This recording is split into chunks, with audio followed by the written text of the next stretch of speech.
Hello everyone, स्वागत है आपका अपने यूट्यूब चैनल में। हम सीटेट के previous year question answer discuss कर रहे हैं, जिसमें आज हम करेंगे 3 जनवरी 2022 के साइंस के क्वेश्चन आंसर। सीडीपी के और साइंस के और भी जो प्रीवियस के क्वेश्चन आंसर है वो भी मैंने करवाए हैं। अगर आप वो देखना चाहते हैं तो प्लेलिस्ट में जाके आप देख सकते हैं। चैनल पर पहली बार है तो चैनल को सब्सक्राइब कीजिए, वीडियो को लाइक कीजिए और ज्यादा से ज्यादा शेयर कीजिए। स्टार्ट करते हैं आज का वीडियो क्वेश्चन नंबर फर्स्ट से। फर्स्ट क्वेश्चन क्या दिया हुआ है? फर्स्ट क्वेश्चन है हमारे पास में, नीचे दिए गए कथनों को पढ़िए और सही विकल्प का चयन कीजिए। कथन क्या दिया हुआ है? चंद्रमा का एक ही मुख सदैव पृथ्वी के सम्मुख रहता है। इसका कारण क्या दिया है? पृथ्वी के इर्द गिर्द परिक्रमण करने के साथ ही साथ चंद्रमा अपनी दूरी पर एक घूर्णन पूरा करता है। ठीक है, तो अब हमें देखना है क्या जो कथन दिया गया है और जो कारण दिए गए हैं वो सही है या नहीं, वो देखना है हमें। ठीक है, तो कथन क्या दिया है कि पृथ्वी से चंद्रमा का सिर्फ एक ही हिस्सा हमें दिखाई देता है। ठीक है, और इसका कारण दिया हुआ है कि जो चंद्रमा है पृथ्वी का एक उपग्रह है, एक सैटेलाइट है नेचुरल। ठीक है, तो वो पृथ्वी के चारों ओर घूमने के साथ साथ अपना जो अक्ष है, अपनी जो धुरी है, उस पे भी घूर्णन करता है।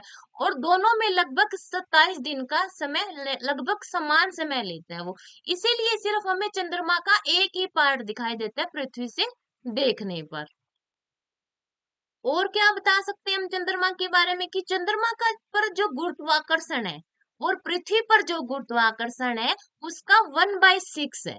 कि जो गुरुत्वाकर्षण है वो चंद्रमा पे कम है, पृथ्वी की अपेक्षा 1/6 है। ठीक है, तो हमें देखना है कि कौन सा ये जो कथन दिया गया और जो इसका कारण दिया गया है वो सही है या नहीं है। ठीक है, तो कथन तो सही है कि एक ही भाग दिखाई देता है और वो अपनी धुरी पर घूमता है। इसका कारण भी यानी इसकी जो एक्सप्लेनेशन दे रखी है वो भी ठीक है। ठीक है, तो इसमें कौन सा ऑप्शन सही आएगा कि ए और आर दोनों सही है, आर ए की सही व्याख्या करता है।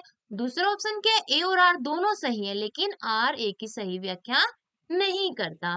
तीसरा दिया हुआ है ए सही है लेकिन आर गलत है। और 4 पे दिया आर सही है लेकिन ए गलत है। तो इसमें कौन सा राइट रहेगा? जो फर्स्ट ऑप्शन है कि ए सही है और आर है वो ए की सही व्याख्या कर रहा है कि क्यों दिखता है हमें चंद्रमा का सिर्फ एक ही भाग, कि वो पृथ्वी के चारों ओर घूमने के साथ साथ अपने अक्ष, अपनी दूरी पर भी घूमता है, ये इसका कारण होता है। नेक्स्ट क्वेश्चन क्या दिया हुआ है? नेक्स्ट क्वेश्चन है, मकरंद को मधु शहद में बदलने की प्रक्रिया में पानी की मात्रा के संदर्भ में निम्न में से कौन सा विकल्प सही है, वो आपको बताना है। यानी जब मधुमक्खियां फूलों से मकरंद को अवशोषित करके लाती है और जब उसको शहद में वो परिवर्तित करती है, तो उसमें जो पानी की मात्रा है वो कम होती है या ज्यादा होती है, वो आपको इस क्वेश्चन में बताना है। ठीक है, मधुमक्खियां जब फूलों से मकरंद से जो मकरंद रस अवशोषित करती है यानी चूसती है, तो उसमें क्या होता है 25% से लेके 50% तक क्या होती है शक्कर, यानी शक्कर उपस्थित होती है उसमें। और जब मधुमक्खियां उसको अवशोषित कर लेती है यानी चूस लेती है और जाके अपने छत्ते पर जब उसको शहद में परिवर्तित करती है, तो उसमें जो पानी है वो सर्जित होता है यानी घटेगा, उसमें जो पानी की मात्रा है वो घट जाती है। तो कौन सा ऑप्शन सही रहेगा कि यह घट जाती है, पानी की मात्रा घटेगी जब वो शहद में परिवर्तित होगा। तो सेकंड ऑप्शन इसमें राइट रहेगा, सेकंड नंबर क्वेश्चन का। नेक्स्ट क्वेश्चन क्या दिया हुआ है, मछलियों के शरीर की सतह को सूक्ष्म जीवों से होने वाले क्षय से किस चीज की उपस्थिति रक्षा करती है।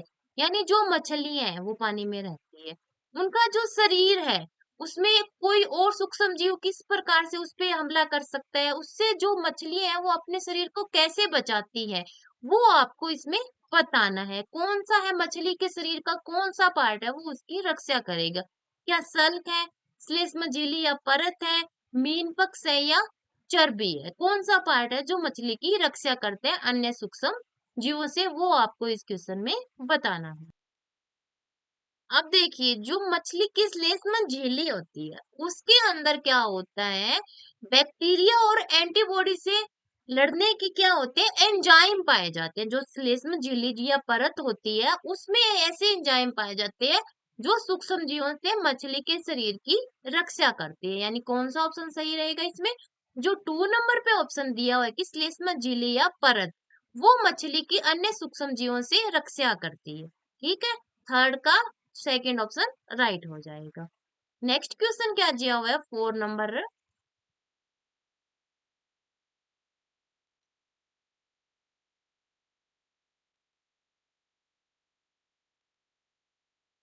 नीचे दिए गए कथनों को पढ़िए और सही विकल्प का चयन कीजिए। कथन क्या दिया? शेर घास नहीं खाता। ठीक है, इसका कारण क्या दिया? बहुत से पशु सेलुलोज का पाचन नहीं कर पाते। ठीक है, इसका कारण ये देगा। आप इनके बारे में क्या कह सकते हैं? अब आपको देखना है जो कथन दिया गया है और इसका जो कारण दिया गया वो सही है या नहीं है। तो शेर घास नहीं खाता ये आपको पता है। ठीक है, क्यों नहीं खाता? क्योंकि बहुत से पशु ऐसे होते हैं, मानव भी उनमें से एक है, जिसके अंदर सेलुलोज को पाचित करने वाला कोई एंजाइम नहीं होता। यानी वो सेलुलोज को पाचित नहीं कर सकते।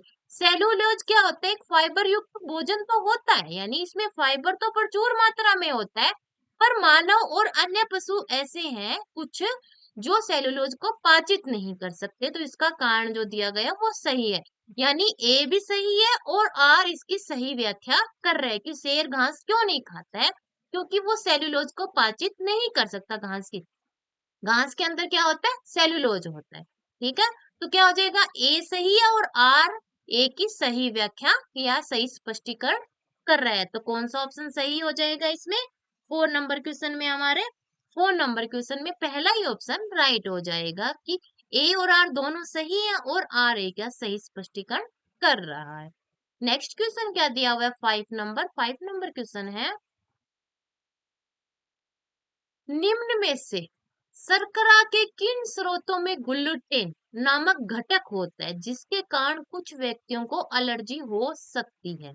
शर्करा के कौन से स्रोतों में? ठीक है, शर्करा क्या होता है? जिससे हमें एनर्जी मिलती है, कार्बोहाइड्रेट। ठीक है, जिससे एनर्जी गिविंग क्या बोलते हैं इसको? फूड बोलते हैं। ठीक है, तो इनमें से किन स्रोतों में ग्लूटेन नामक घटक होता है जिससे कुछ व्यक्तियों को एलर्जी हो सकती है? ठीक है, तो क्या वो राइस है, गेहूं है, रागी है या ज्वार है? इनमें से कौन सा है जिसके अंदर ग्लूटेन पाया जाता है जिससे कुछ व्यक्तियों को एलर्जी भी हो जाती है? वो आपको इस क्वेश्चन में बताना। तो ये जो ग्लूटेन होता है ये क्या एक प्रकार का प्रोटीन है? क्या है? ये एक प्रकार का प्रोटीन है।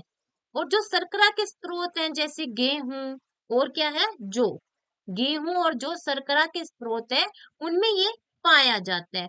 और जिस व्यक्ति को क्या होता है, सीलिएक नामक बीमारी होती है, वो ग्लूटेन से क्या हो जाती है, उसको एलर्जी हो जाती है। जो गेहूं और जौ का जो आटा होता है उसको चिपचिपा बना देते हैं, जिससे वो क्या होता है, व्यक्ति को दिक्कत होती है उसको खाने में।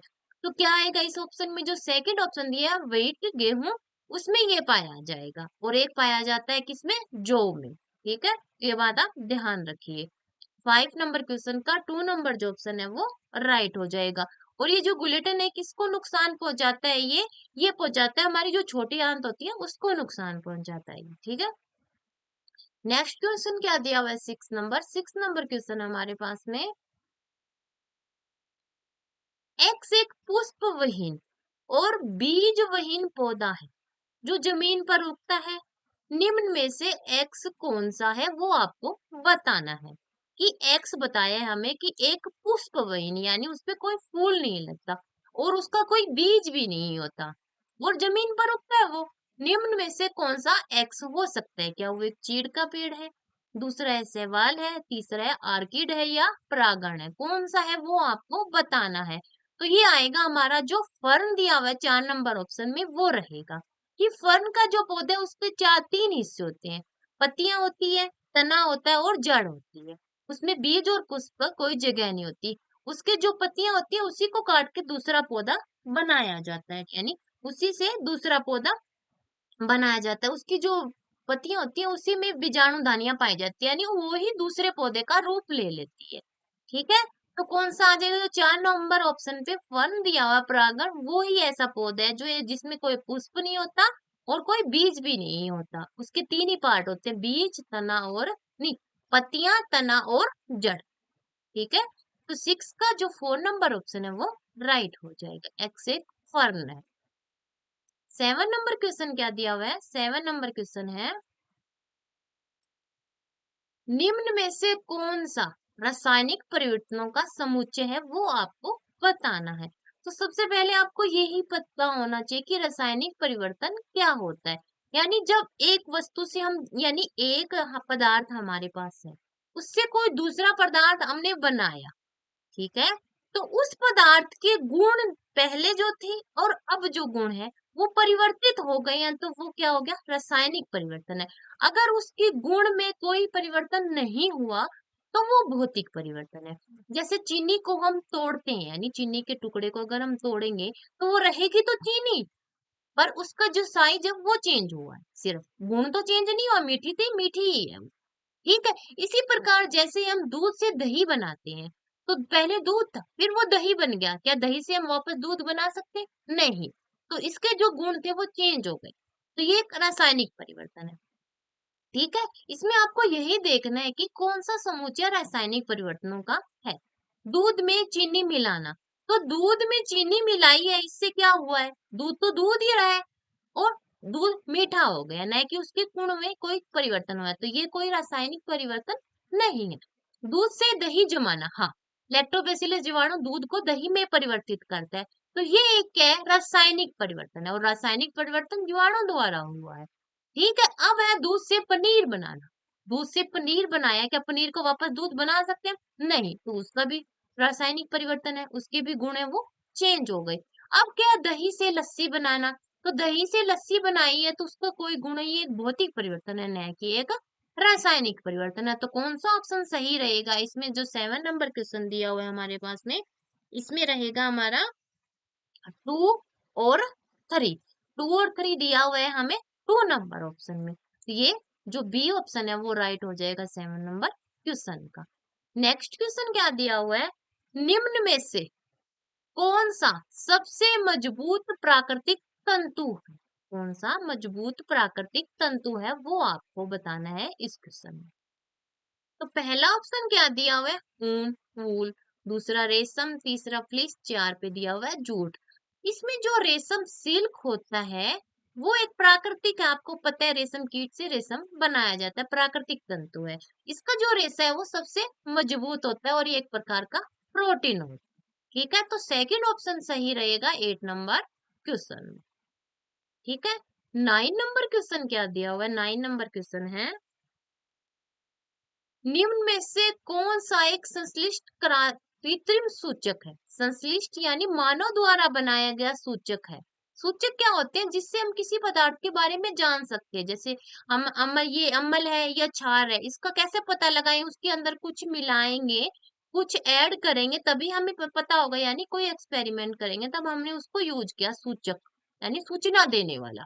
ठीक है, तो कौन सा है वो आपको बताना है। पहले है हल्दी का गुण, दूसरा दिया हुआ है लिटमस का घोल, तीसरा दिया मिथाइल ऑरेंज का घोल, 4 पे दिया हुआ है चाइना रोज का घोल। तो कौन सा आएगा? जो फिनोक्टेलिन और मिथाइल ऑरेंज का जो घोल होता है वो कृत्रिम सूचक होता है, जिससे हम अम्ल क्षार का यानी एसिड बेस का पता लगाते हैं कि कौन सा एसिड है कौन सा बेस है। जो हम फिनोफ्थिलिन होता है वो बेस के साथ क्रिया करके गुलाबी रंग देता है, और जो एसिड होता है उसके साथ कोई रंग नहीं देगा, यानी रंगहीन बना रहेगा। इसी प्रकार मिथाइल ऑरेंज का घोल होता है। तो इसमें कौन सा ऑप्शन सही रहेगा 9 नंबर क्वेश्चन में? 9 में रहेगा हमारा जो 3 नंबर का ऑप्शन है, मिथाइल ऑरेंज का घोल एक कृत्रिम सूचक है। 10 नंबर क्वेश्चन क्या दिया हुआ है? 10 नंबर क्वेश्चन है,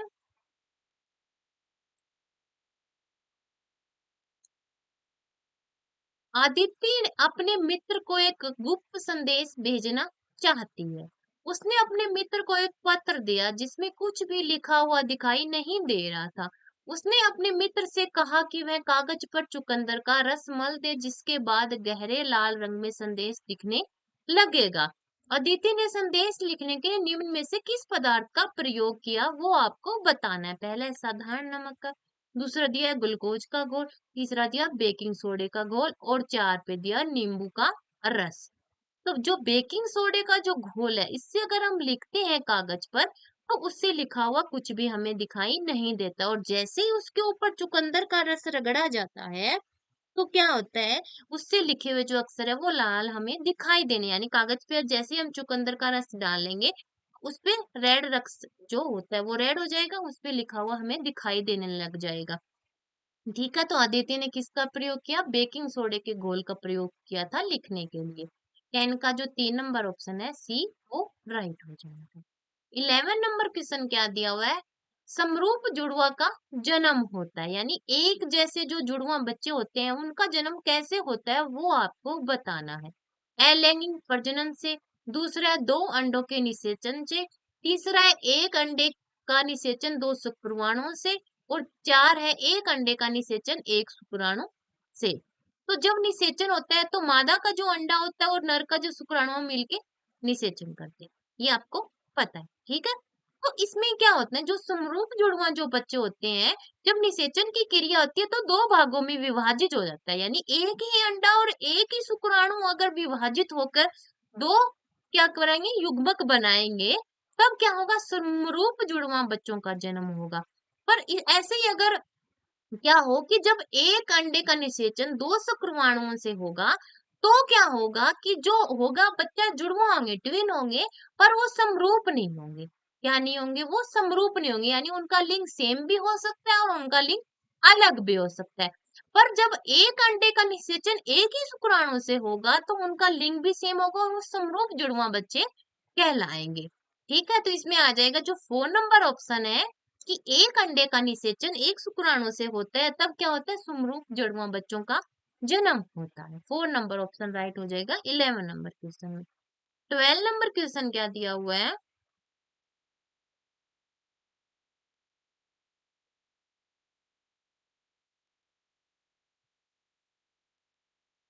सर्दी के दिनों में दरवाजे का धातु का हैंडल उसी जैसे प्लास्टिक के हैंडल से अधिक ठंडा क्यों महसूस होता है? इसका कारण आपको बताना है।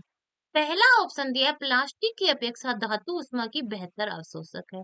दूसरा है, प्लास्टिक की अपेक्षा धातु उष्मा की बेहतर संवाहक है। तीसरा है, धातु की अपेक्षा प्लास्टिक उष्मा की बेहतर विकिरक है। 4 है, धातु की अपेक्षा प्लास्टिक उष्मा की बेहतर अवशोषक है। तो कौन सा ऑप्शन आपको लग रहा है जो इसमें सही रहेगा? ठीक है, कि आपको पता है धातुएं होती है वो उष्मा की चालक भी होती है और कुचालक भी होती है। ठीक है, तो जैसे आयरन वगैरह हो गया, वो क्या होते हैं, उष्मा के चालक होते हैं। ठीक है, उष्मा को अपने अंदर से प्रभावित होने देते हैं। पर जैसे लकड़ी हो गई, प्लास्टिक हो गया, वो क्या होते हैं, उष्मा के कुचालक होते हैं, अपने में से हीट है उसको प्रभावित नहीं होने देते, यानी उसका जो प्रवाह है उनके अंदर से नहीं होता उष्मा का। पर धातु का बना हुआ है, यानी वो धातु होती है, उष्मा की क्या होती है, चालक होती है, तो हीट उसमें से प्रवाहित होगी। ठीक है, इसी बजाय सर्दियों में क्या होता है, जो धातु का हैंडल है वो ज्यादा ठंडा होता है, वो किसकी बजाय, प्लास्टिक की बजाय। तो कौन सा आ जाएगा इसमें, जो सेकंड ऑप्शन है कि प्लास्टिक की अपेक्षा धातु उष्मा की बेहतर संवाहक है, यानी वो अपने अंदर से जो उष्मा है उसको प्रवाह होने देती है धातु। ठीक है, सेकंड ऑप्शन राइट हो जाएगा 12 नंबर क्वेश्चन। 13 नंबर क्वेश्चन क्या दिया हुआ है? 13 नंबर क्वेश्चन है,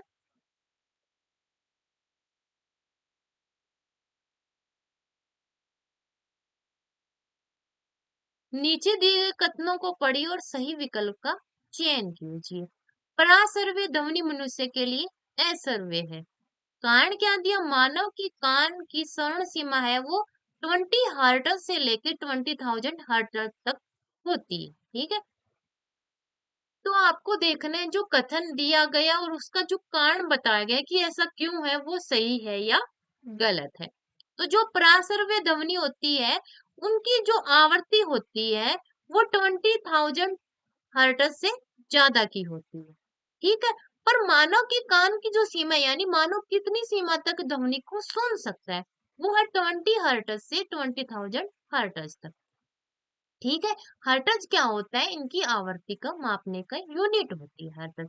ठीक है, तो मानव का कान 20 से 20,000 हर्ट्ज तक ही सुन सकता है, और जो परासर्वे ध्वनि है वो इससे ज्यादा की होती है, तो असर्वी मानव उसको नहीं सुन पाएगा। तो ये बात सही है, यानी ए भी सही है और आर भी सही है, कथन भी सही है और उसका जो कारण दिया गया है वो भी सही है। तो कौन सा ऑप्शन सही रहेगा इसमें? इसमें रहेगा हमारा पहला ही ऑप्शन सही हो जाएगा। 30 नंबर क्वेश्चन का फर्स्ट नंबर ऑप्शन राइट हो जाएगा। नेक्स्ट क्वेश्चन क्या दिया हुआ है 14 नंबर?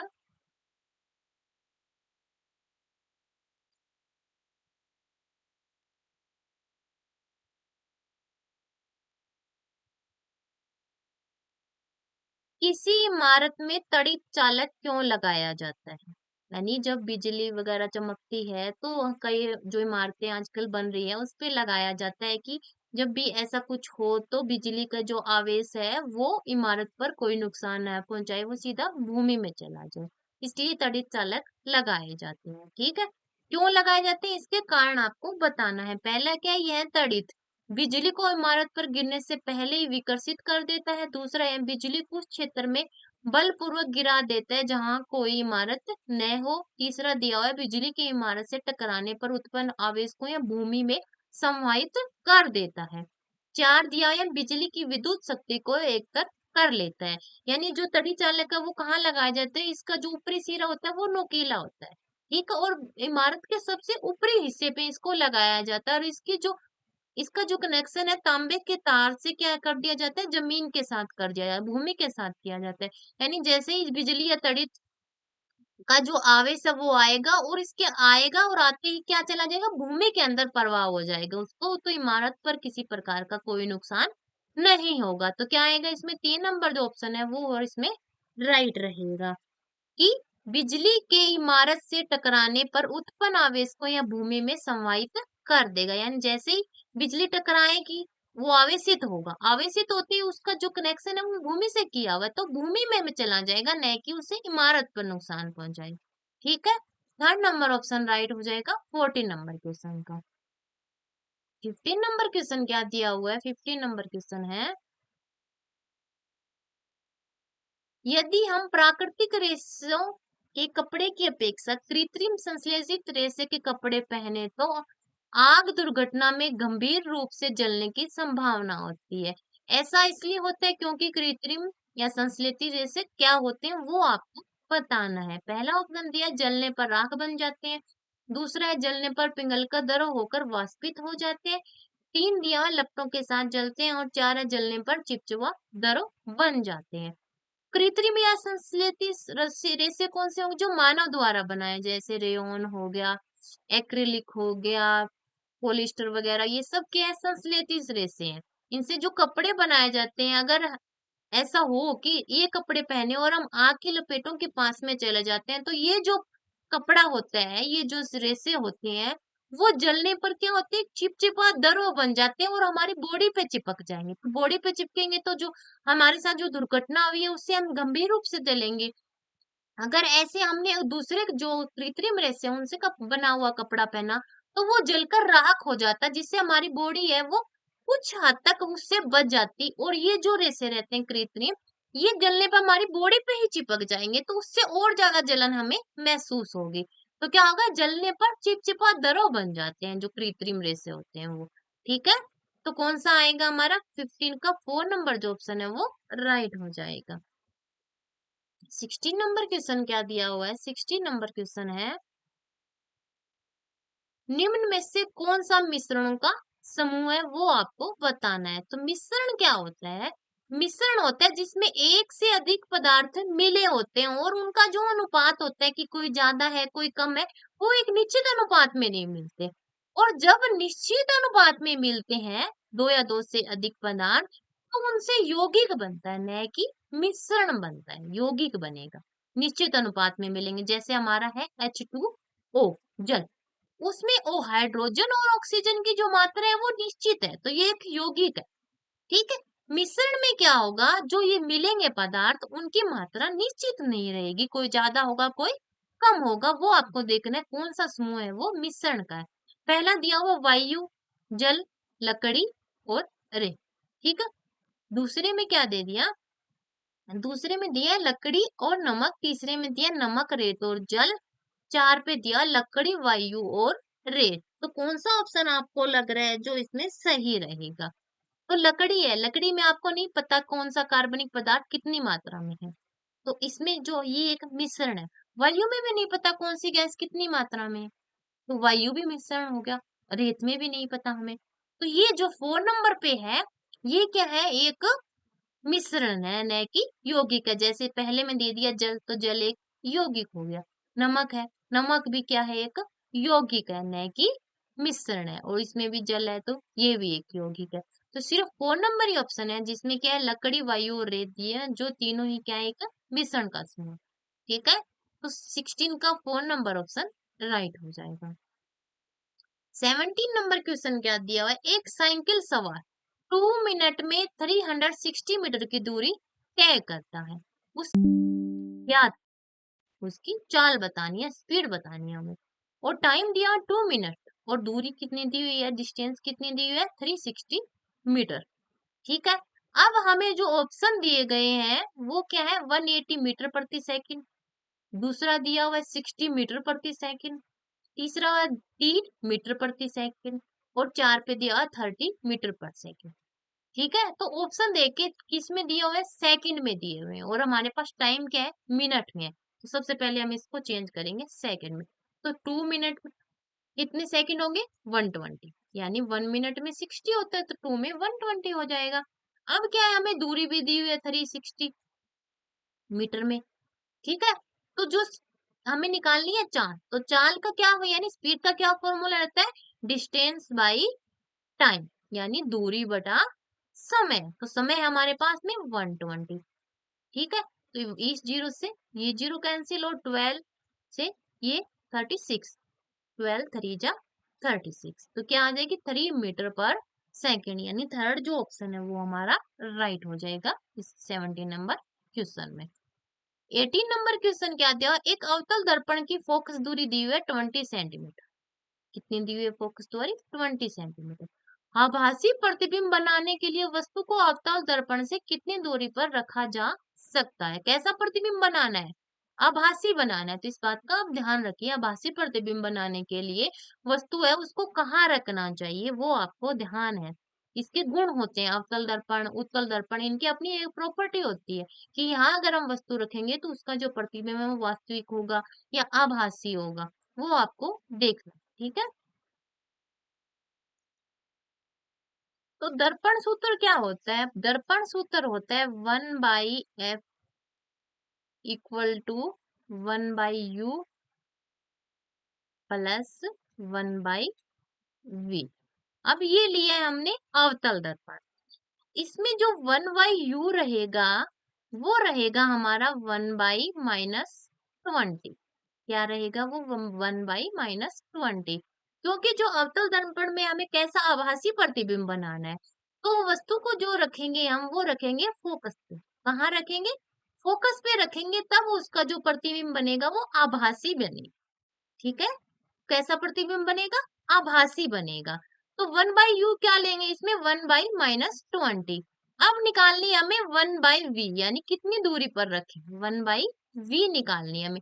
तो 1/v क्या हो जाएगी, 1/f, इधर जाएगा ये u, तो माइनस का हो जाएगा, 1/-1/u आ जाएगा।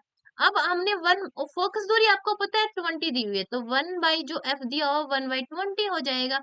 अब जो माइनस है और 1/u हमने -20 लिया है, तो ये इसको क्या कर देगा, प्लस कर देगा।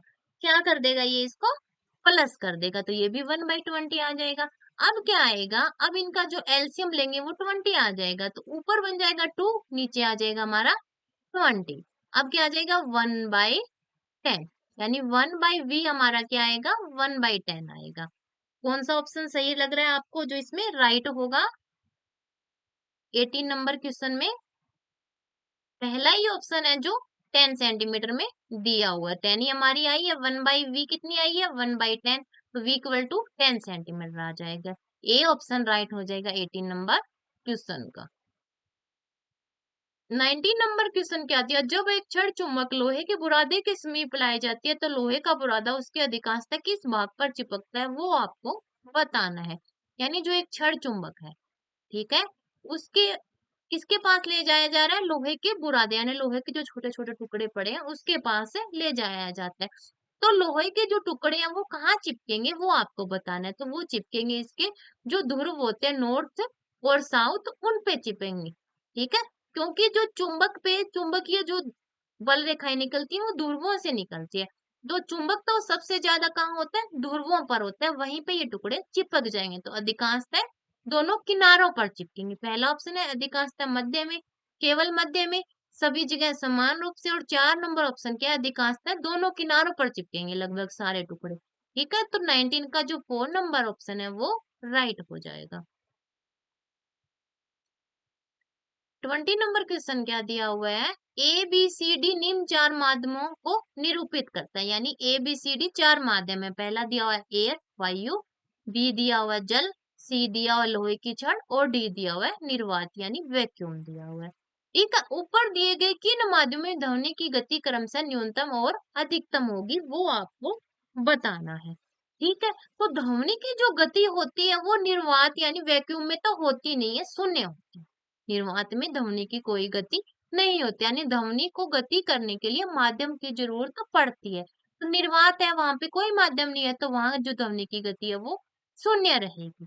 ठीक है, अब बात करते हैं वायु में। तो वायु में जो ध्वनि की गति होती है वो 332 मीटर पर सेकेंड रहती है। ठीक है, अब बात करते हैं जल में। तो जो वायु की अपेक्षा जल में ध्वनि की गति ज्यादा रहेगी और कितनी रहेगी? 1498 मीटर पर सेकेंड लगभग।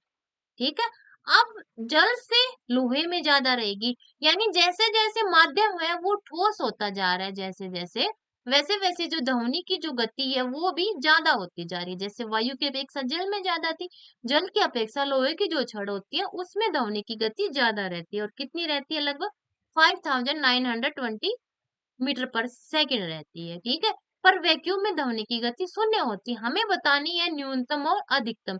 तो न्यूनतम रहेगी हमारी वायु में, ठीक है, और अधिकतम रहेगी लोहे की छड़। तो ऐसा ऑप्शन कौन सा दिया हुआ है कि जिसमें 1 भी आए और हमारा 3 आए? 1 और 3 दिया हुआ है 3 नंबर ऑप्शन में। तो कौन सा ऑप्शन सही रहेगा? सी नंबर ऑप्शन राइट हो जाएगा। 21 नंबर क्वेश्चन क्या दिया हुआ है? 21 नंबर क्वेश्चन है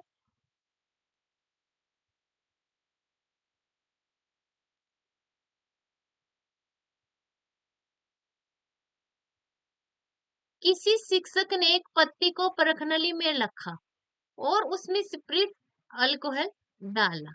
अब उन्होंने परखनली को तब तक गर्म किया जब तक कि उसमें से सारा हरा रंग बाहर निकल गया।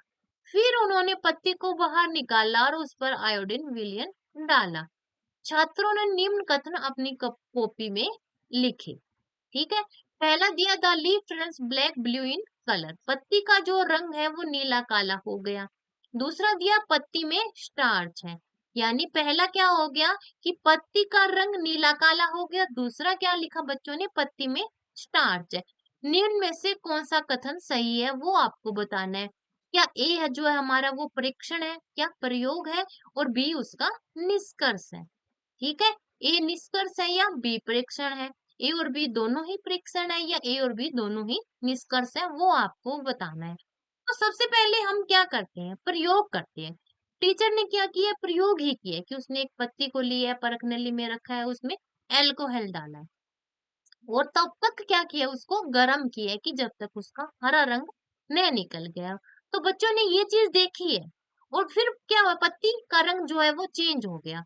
तो ये उन्होंने क्या किया था? प्रयोग किया था। क्या किया था? प्रयोग किया, पत्ती का रंग नीला काला हो गया। ठीक है, अब ऐसा क्यों हुआ कि ऐसा क्यों हुआ वो इसका निष्कर्ष होता है। तो पत्ती में स्टार्च है। क्या है? पत्ती में स्टार्च है, इसलिए जो पत्ती का रंग है वो नीला काला होगा। कि कार्बोहाइड्रेट का जब हम परीक्षण करते हैं तो क्या उस पे जैसे हम नमक डालते हैं, जैसे उस पे क्या डालते हैं? नमक डालते हैं, तो क्या होता है? उसका कलर चेंज होता है। तभी उसके हमें पता चलता है कि उसके अंदर स्टार्च है, यानी कार्बोहाइड्रेट का जो मुख्य सोर्स होते हैं स्टार्च और शर्करा, उसमें से यानी स्टार्च है उसमें। ठीक है, तो हमें क्या पता चला? इसमें पत्ती में स्टार्च है। तो ये क्या है, निष्कर्ष निकाला है हमने कि पत्ती में स्टार्च है, इसीलिए उसका कलर चेंज हो गया और कैसा हो गया, नीला काला हो गया, ब्लू ब्लैक हो गया। तो ये उसका निष्कर्ष हो गया। तो 21 में क्या हो जाएगा, ए हमने परीक्षण किया है और क्या है, बी उसका निष्कर्ष निकला है कि पत्ती में स्टार्च था इसीलिए उसका कलर चेंज हो गया। तो 21 में फर्स्ट ऑप्शन राइट हो जाएगा। 22 क्या दिया हुआ है, 22 नंबर क्वेश्चन है हमारे पास में। निम्न में से क्या विद्यालय में विज्ञान मेला आयोजित करने का उपयुक्त उद्देश्य है। यानी जो विद्यालयों में विज्ञान मेले या विज्ञान प्रदर्शनियां जो लगाई जाती है वो क्यों लगाई जाती है, उसका जो प्रमुख उद्देश्य है वो क्या होता है, वो आपको इस क्वेश्चन में बताना है। पहला दिया समाज में विद्यालय का अच्छा प्रचार करने के लिए, दूसरा विज्ञान में विद्यार्थियों की रुचि बढ़ाने के लिए, तीसरा प्रशासनिक आवश्यकताओं को पूरा करने में विद्यालय की सहायता करना, चार है विद्यालय में प्रतिस्पर्धा की भावना विकसित करना। कौन सा ऑप्शन आपको लग रहा है जो सही रहेगा, तो ये रहेगा 2 नंबर का ऑप्शन की विज्ञान में विद्यार्थियों की रुचि बढ़ाना। कि ऐसे विज्ञान मेले में हम क्या करेंगे, विज्ञान से संबंधित क्या वस्तुएं बच्चों को बोलेंगे कि आप कुछ बना के लाओ विज्ञान, यानी कुछ ऐसे बच्चे बना के लाएंगे जिनकी हम प्रदर्शनियां लगाएंगे।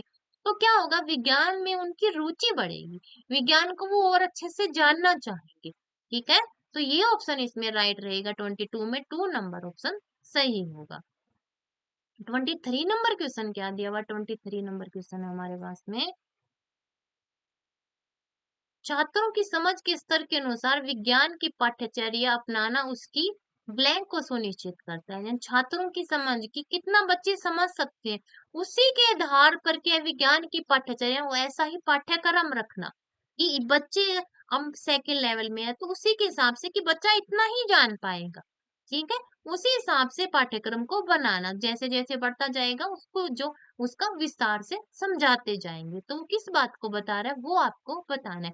विषय वस्तु वैधता, दूसरा ऐतिहासिक वैधता, तीसरा संज्ञानात्मक वैधता और चार पे दिया पर्यावरणीय वैधता। यानी क्या साबित करना है कि ऐसे फर्स्ट लेवल पे बच्चे को इतना पढ़ाना है, सेकंड पे इतना पढ़ाना है और थर्ड पे इतना समझाना है बच्चे को। ये किस बात को बता रहा है कि उसका जो मानसिक स्तर है वो एक सीमा तक ही ग्रहण कर सकता है। ऐसा नहीं है कि जो फर्स्ट क्लास का बच्चा है उसको 10th क्लास वाला पाठ्यक्रम करवा, नहीं, वो बच्चा नहीं कर पाएगा।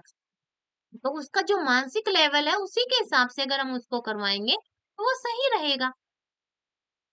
तो किसको निरूपित करेगा, ये उसकी संज्ञानात्मक वैधता बता रहा है कि बच्चे का मानसिक स्तर इतना ही है, इसलिए उसके स्तर के अकॉर्डिंग उसका पाठ्यक्रम या पाठ्यचर्या वो निर्धारित करनी चाहिए। ठीक है, तो इसमें क्या आ जाएगा, जो 3 नंबर का ऑप्शन है वो राइट रहेगा। 24 नंबर क्वेश्चन क्या दिया हुआ, 24 नंबर क्वेश्चन है, कक्षा 7 के शिक्षक ने विद्यार्थियों को कार्य देने के लिए 25 पौधों को वर्गीकृत करने की योजना बनाई। निम्न में से कौन सी योजना जांच आधारित शिक्षण को सर्वाधिक प्रोत्साहित करती है। पहला ऑप्शन दिया, शिक्षक ने वैज्ञानिक वर्गीकरण प्रणाली को समझाया और दर्शाया। दूसरा, शिक्षक ने छात्रों को वर्गीकरण करने के नियम समझाए, उन्हें पौधों का वर्गीकरण करने को कहा। तीसरा दिया, शिक्षक ने प्रत्येक छात्र को अपने हिसाब से वर्गीकृत करने और विचार विमर्श करने की अनुमति दी। चार दिया, शिक्षक पौधे दिखाने के लिए विद्यार्थियों को एक क्षेत्रीय दौरे पर ले गया। तो क्या किया उसने, 25 पौधों को वर्गीकृत करने की क्या योजना बनाई है कि जो 25 यानी 25 जो पौधे लिए हैं उनको आप वर्गीकृत करो, यानी उनको अलग अलग भागों में बांटो कि ये पौधा कैसा है, ये पौधा कैसा है। क्या किए टीचर ने, उनको अलग अलग काम दिए हैं, यानी उनको खुद से करने की अनुमति दी है, स्वयं करेंगे बच्चे। तो क्या रहेगा इसमें, कौन सा ऑप्शन सही रहेगा, इसमें रहेगा कि वो शिक्षक ने प्रत्येक छात्र को अपने हिसाब से वर्गीकृत, यानी बच्चा खुद से करेगा तो वो अपने हिसाब, टीचर ने तो कुछ नहीं बताया अभी तक, बच्चा अपने हिसाब से कि छोटा है, बड़ा है, ये हरा है, ये ऐसा है, इसमें फूल है, इसमें नहीं है, उस हिसाब से यानी अपने हिसाब से उसको वर्गीकृत करके लाएगा 25 पौधों को। और बाद में क्या करने की दी है, विचार विमर्श की, घर वो स्कूल आके वापस से अपने जो सहपाठी है उनसे भी विचार विमर्श करेगा या घर पे जाके विचार विमर्श करेगा। तो ये अनुमति दी है टीचर ने, तो कौन सा ऑप्शन सही रहेगा, जो 3rd नंबर ऑप्शन है वो राइट रहेगा 24 में। 25 क्या दिया हुआ है, नीचे दिए गए कथनों को पढ़िए और सही विकल्प का चयन कीजिए। कथन क्या दिया है, विज्ञान की पाठ्य पुस्तकों में ऐतिहासिक घटनाओं का सम्मिलित होना होना चाहिए। कारण क्या दिया? विज्ञान की पूर्ण समझ के विकास के लिए विज्ञान की अवधारणाओं के ऐतिहासिक विकास को समझना महत्वपूर्ण है। यानी विज्ञान की जो पाठ्य पुस्तक है उसमें ऐतिहासिक घटनाओं को शामिल होना चाहिए। ऐसा क्यों होता है कि ऐतिहासिक घटनाओं को समझने से क्या होता है कि विज्ञान के बारे में हमारी जो समझ है वो ज्यादा विस्तारित होगी, विकसित होगी। तो क्या है, ये दोनों सही है। 25 में क्या रहेगा? दोनों सही रहेंगे, यानी ए भी सही है और आर भी सही है। ए और आर सही है, यानी आर ए की सही व्याख्या करता है। जो सेकंड ऑप्शन है वो राइट रहेगा, क्योंकि विज्ञान का जो विज्ञान है वो अस्थायी है। यानी हम चाहते हैं विज्ञान को सीखना, पर धीरे धीरे हम उसकी और ज्यादा अध्ययन करते हैं तो हमें पता चलता है कि ये भी कर सकते हैं, वो भी कर सकते हैं। यानी विज्ञान अस्थायी है। तो विज्ञान की स्थायी समझ बनाने के लिए ऐतिहासिक घटनाओं के बारे में सम्मिलित होना चाहिए पाठ्य पुस्तकों में। सेकेंड ऑप्शन सही रहेगा 25 में। 26 क्या दिया है? विज्ञान के मूल्यांकन के लिए निम्नलिखित में से कौन से कथन सही है वो आपको बताना है। वस्तुनिष्ठता और समतुल्यता के लिए सभी विद्यार्थियों के एक ही प्रकार के कार्य देने चाहिए। दूसरा है, उत्तरों के मूल्यांकन में सही वैज्ञानिक शब्दावलियों का उपयोग एकमात्र मानदंड होना चाहिए। तीसरा दिया, विद्यार्थियों का अपने उत्तरों के लिए दिया गया तर्क मूल्यांकन का एक आधार होना चाहिए। अब देखना है कि जो 1, 2, 3 जो हमें कथन दिए गए हैं, वो उनमें से कौन-सा सही रहेगा विज्ञान का मूल्यांकन करने के लिए। ठीक है? इस क्वेश्चन में आपको क्या बताना है?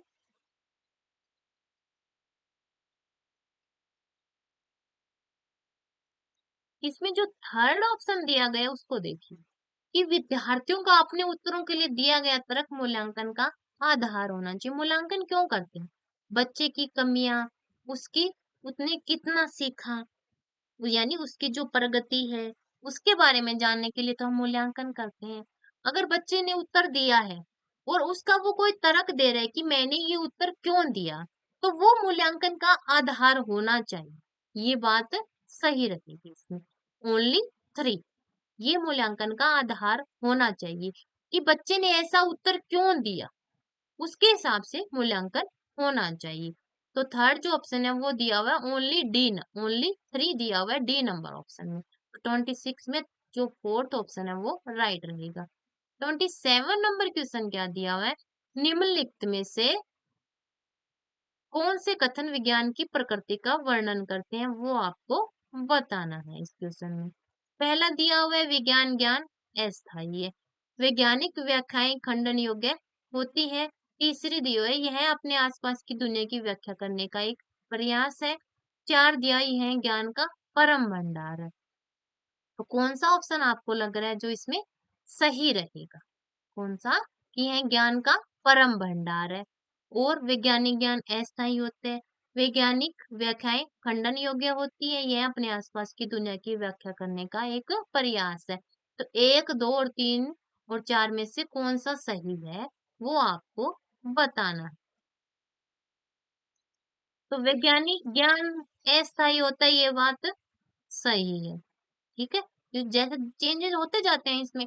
वैज्ञानिक व्याख्याएं खंडन योग्य, यानी पहले जो किया उसमें अगर कोई परिवर्तन हो गया तो उसका खंडन हो गया, तो ये बात भी ठीक है। तीसरे के ये अपने आसपास की दुनिया की व्याख्या करने का एक प्रयास है। हाँ, हमारे आसपास क्या है उसी को तो बताना चाहते हैं हम विज्ञान के माध्यम से। एक भी ठीक है, दो भी ठीक है और तीन भी ठीक है। तो ऐसा ऑप्शन दिया है 1, 2, 3 फर्स्ट नंबर ऑप्शन में। तो ये इसमें सही हो जाएगा, फोर्थ नहीं आएगा। 27 में क्या हो जाएगा? हमारा फर्स्ट ऑप्शन राइट हो जाएगा, 1, 2, 3। और इसी के साथ आज का वीडियो यहीं पे समाप्त करते हैं। मिलते हैं नेक्स्ट वीडियो में। धन्यवाद।